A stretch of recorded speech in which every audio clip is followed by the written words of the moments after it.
काँग्रेसचे उमेदवार यांच्याबद्दल आपण हरकत घेतली, नेमकं का हरकत आणि काय विषय आहे या संदर्भात? काँग्रेसचे जे उमेदवार आहेत प्रणिती सुषमा शिंदे हे INC इंदिरा नॅशनल काँग्रेस इंदिरा या पक्षाकडून ते उभे आहेत. आता ह्याच्यात काय आहे की सुप्रीम कोर्टाने एक डिसिजन दिलेलं आहे की प्रत्येक उमेदवाराला त्याच्या ॲफिडेव्हिटमध्ये त्याच्यावरती दाखल गुन्हे हे त्यांना डिस्क्लोज करायचे किंवा त्यांना सांगायचे किंवा लोकांना एक्सप्लेन करायचे की हे गुन्हे आहेत. प्रणिती शिंदेने तिच्यावरती असलेला एक गंभीर गुन्हा तिच्या ॲफिडेव्हिटमध्ये लपवण्याचा प्रयत्न केला आणि तो लपवण्याचा प्रयत्न हा कायदेशीररित्या तिचा ॲफिडेव्हिट निवडणूक निर्णय अधिकाऱ्यांनी नाकारण्यासाठी कारणीभूत आहे. आणि मला असं वाटतं 6 वाजेपर्यंत त्यांचा निर्णय होऊन जाईल.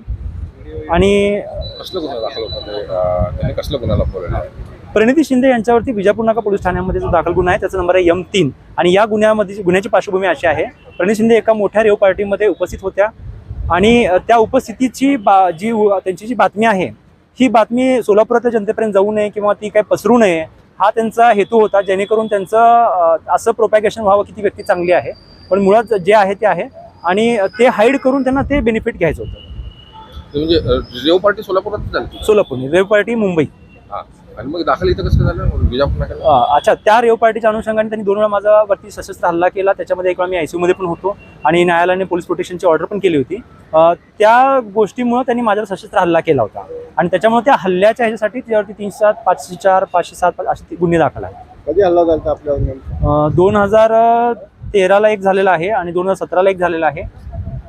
2 हल्ले झाले. आपलं संपूर्ण नाव काय? माझं नाव सचिन शाहू मस्के.